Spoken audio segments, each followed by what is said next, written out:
स्वागत है आपका हमारे YouTube channel Shekhawati maths academy में। और आज हम पढ़ेंगे त्रिकोणमिति यानी ट्रिगोनोमेट्री। आज हम त्रिकोणमिति के सारे कंसेप्ट हैं वो क्लियर करेंगे। जो भी इसके बेसिक हैं वो आज हम क्लियर करेंगे, क्योंकि किसी भी चीज़ है इसको समझने के लिए हमें उसके बेसिक कंसेप्ट हैं वो क्लियर होने चाहिए, क्योंकि नींव जितनी मजबूत होगी मकान उतना ही सुदृढ़ बनेगा। तो चलिए शुरू करते हैं। सबसे पहले हम देखते हैं कि त्रिकोणमिति है इसका मतलब क्या होता है। देखो इसके नाम से त्रिकोणमिति यानी त्रिकोणमिति का मतलब होता है त्रि प्लस कोण और प्लस ज्यामिति, यानी तीन कोणों से बनी हुई ज्यामिति है और उसका अध्ययन करना है, वो क्या कहलाती है? त्रिकोणमिति। अब त्रि प्लस कोण यानी तीन कोण, और तीन कोण आते ही हमारे दिमाग में सबसे पहले क्या आता है? त्रिभुज। और त्रिभुज भी कौन सा? समकोण त्रिभुज। तो हम आज समकोण त्रिभुज है उससे संबंधित जो अनुपात हैं, उनकी भुजाओं से संबंधित जो अनुपात हैं वो त्रिकोणमितीय अनुपात कहलाते हैं। तो आज हम इसकी बेसिक स्टडी और उसके साथ में त्रिकोणमितीय अनुपात है उनकी चर्चा करेंगे। माना हमारे पास में ये एक समकोण त्रिभुज है, ये हमने ए बिंदु मान लिया, ये बी मान लिया और ये हमने सी मान लिया। अब समकोण त्रिभुज ये कब बनेगा?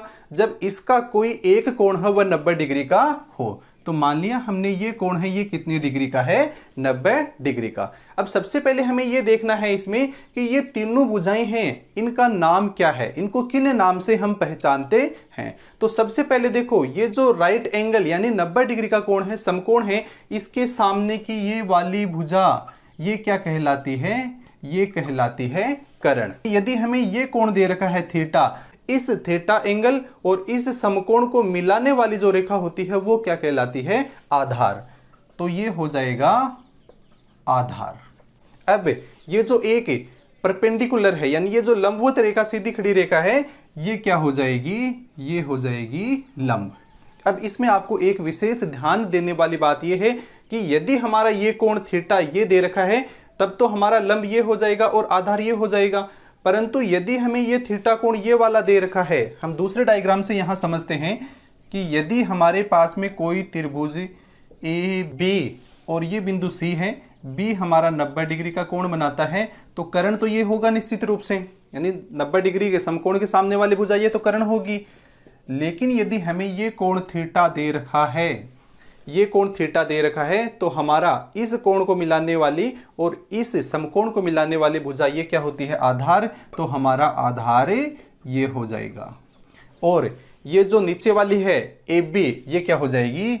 ये हो जाएगी लंब। तो यहां आपकी गलती होने की संभावना है, तो इसको विशेष ध्यान देके आपको समझना है। थीटा कोण ये दे रखा है तो आधार हमारा ये हो जाएगा और लंब हमारा ये हो जाएगा। परंतु यदि हमें ये कोण दिया हुआ है तो आधार हमारा ये हो जाएगा और लंब हमारा ये हो जाएगा। यदि तो ये हमारे पास में समकोण त्रिभुज है। अब समकोण त्रिभुज के लिए पाइथागोरस ने एक बहुत ही मोस्ट इंपोर्टेंट प्रमेय दी है जिसे हम पाइथागोरस प्रमेय के नाम से जानते हैं। और पाइथागोरस प्रमेय है वो क्या होती है? पाइथागोरस प्रमेय होती है इस समकोण के सामने की जो भुजा है इसका स्क्वायर है वो अन्य दो भुजाओं के यानी इस आधार के स्क्वायर के बराबर और प्लस इस लंब के स्क्वायर यानी दोनों के स्क्वायर के योग के बराबर होती है। यानी पाइथागोरस प्रमेय और पाइथागोरस प्रमेय है ये क्या होती है? ये होती है कर्ण स्क्वायर बराबर आधार स्क्वायर और प्लस लंब स्क्वायर। और ये बहुत ही मोस्ट इंपोर्टेंट प्रमेय है जिसे हम पाइथागोरस प्रमेय के नाम से जानते हैं, क्योंकि ये बहुत जगह काम आती है। ये हमारी त्रिकोणमिति है इसमें भी काम आएगी, हमारी जो ज्यामिति है उसमें भी काम आएगी, और हमारी जो क्षेत्रमिति है जो क्षेत्रफल निकालते हैं उसमें भी ये प्रमेय हमारे काम में आए। अब हम त्रिकोणमितीय अनुपातों के बारे में चर्चा करेंगे। अब पाइथागोरस ने इन त्रिभुज की तीनों भुजाओं के बीच आपस में कुछ अनुपात है वो ज्ञात किए, जिसे हम त्रिकोणमितीय अनुपात के नाम से जानते हैं। यानी इन भुजाओं का आपस में संबंध, यानी कर्ण बट्टा आधार है, लंब बट्टा आधार है या आधार बट्टा लंब है, तो इस तरीके से ये भुजाओं का अनुपात हो गया। और इन भुजाओं के यानी समकोण त्रिभुज की भुजाओं के जो अनुपात हैं वो क्या कहलाते हैं? त्रिकोणमितीय अनुपात। और त्रिकोणमितीय अनुपात है वो कितने होते हैं? 6 त्रिकोणमितीय अनुपात हमारे पास में होते हैं। अब 6 त्रिकोणमितीय अनुपात हमारे पास कौन कौन से होते हैं वो हम समझते हैं। तो सबसे पहले होता है साइन थीटा।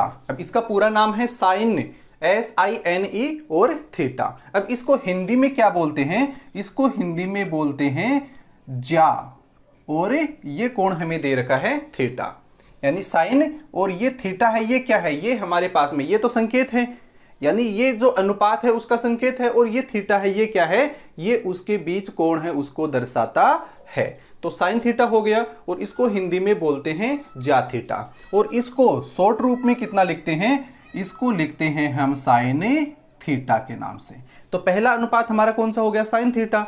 दूसरा अनुपात है हमारा, अब इस साइन है, इसके पीछे क्या लग जाएगा? को, तो दूसरा हो जाएगा कोसाइन और थीटा। अब इस कोसाइन है, इसको हिंदी में कितना बोलते हैं? इसको हिंदी में बोलते हैं कोटिज्या, और इसके बीच में कोण है, ये क्या है हमारा?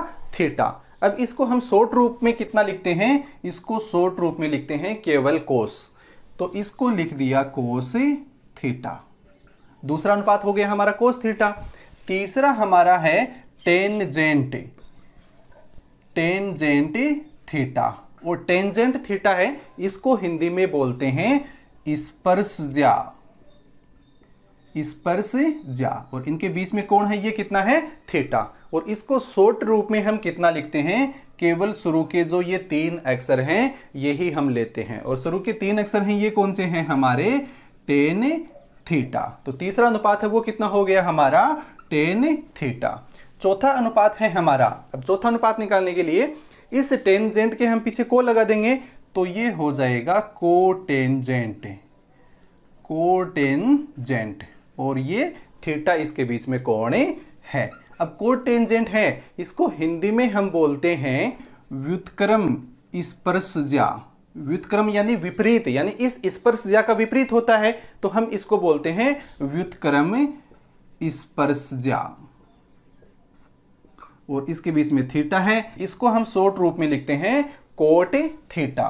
तो ये हो गया कोट थीटा। चौथा अनुपात आ गया हमारा।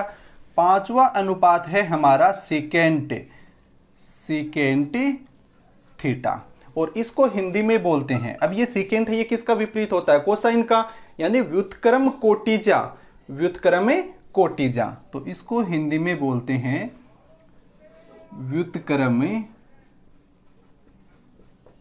कोटिज्या, और कोण है हमारा थीटा, तो ये हो गया व्युत्क्रम कोटिज्या थीटा। और इसको शॉर्ट रूप में हम कितना लिखते हैं? इसको लिखते हैं सेक और थीटा। तो ये हो गया सेक और थीटा। तो पांचवा अनुपात आ गया हमारा। और छठा है अनुपात है हमारा, इसके को लगा देंगे तो ये हो जाएगा कोसिकेंट थीटा। और ये किसका व्युत्क्रम होता है? ये हमारा होता है इस ज्या थीटा का व्युत्क्रम, यानी इसका विपरीत होता है। तो इसको हम हिंदी में जानते हैं, हिंदी में इसको लिख सकते हैं व्युत्क्रम ज्या और थीटा। और इसको शॉर्ट रूप में कितना लिखेंगे हम? Cosec theta. तो ये हो गया कोसेक थीटा। तो इस तरीके से हमारे पास में ये 6 त्रिकोणमितीय अनुपात हैं जो हमारी त्रिकोणमिति है इसमें काम में आएंगे। अब ये त्रिकोणमितीय अनुपात हैं, इनका भुजाओं के साथ संबंध है वो क्या होता है वो हम समझते हैं। अब देखो हमारे पास में इन 6 त्रिकोणमितीय अनुपातों को ज्ञात करने के लिए एक सूत्र है जिसे हम लाल बट्टा कक्का के नाम से जानते हैं। तो इस लाल बट्टा कक्का से आपको ये सभी 6 त्रिकोणमितीय अनुपात है इनको याद करने की जरूरत नहीं है। आपको केवल इस एक सूत्र से सभी 6 त्रिकोणमितीय अनुपात हैं वो समझ में आ जाएंगे। तो हमें केवल ये एक सूत्र है ये हमें ध्यान में रखना है, और ये सूत्र है लाल बट्टा कक्का। अब इसका मतलब क्या होता है? इस L का मतलब होता है लंब, ए का मतलब होता है आधार, और इस के का मतलब क्या होता है? कर्ण। अब ये 6 त्रिकोणमितीय अनुपात कैसे बनते हैं? देखो ये जो पहला त्रिकोणमितीय अनुपात है लंब और कर्ण, ये किसका होता है? ये साइन का। दूसरा है ये कौन सा होता है? कोस का। और तीसरा है ये किसका होता है? ये होता है टेन थीटा का। अब टेन है, इसका विपरीत कितना होता है? कोट, तो इसके नीचे लिख देंगे कोट थीटा। कोस है, इसका विपरीत है वो कितना होता है? इसका होता है सेक थीटा। साइन थीटा का विपरीत है वो कितना होता है? Cosec theta. तो यहीं से हमारे सारे 6 त्रिकोणमितीय अनुपात है वो हम लिख सकते हैं।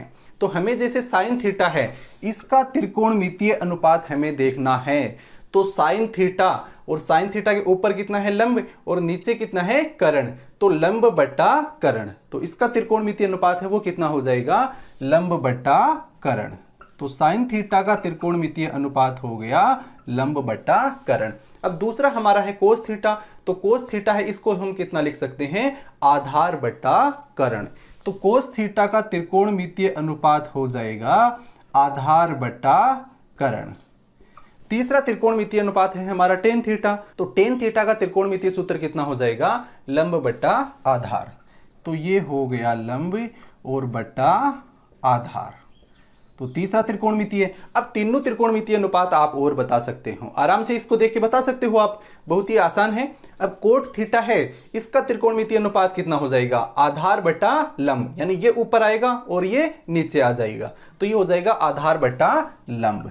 तो ये हो गया आधार और बट्टा लंब। सेक थीटा का त्रिकोणमितीय अनुपात हो जाएगा कर्ण बट्टा आधार, तो ये हो गया कर्ण और ये हो गया बट्टा आधार।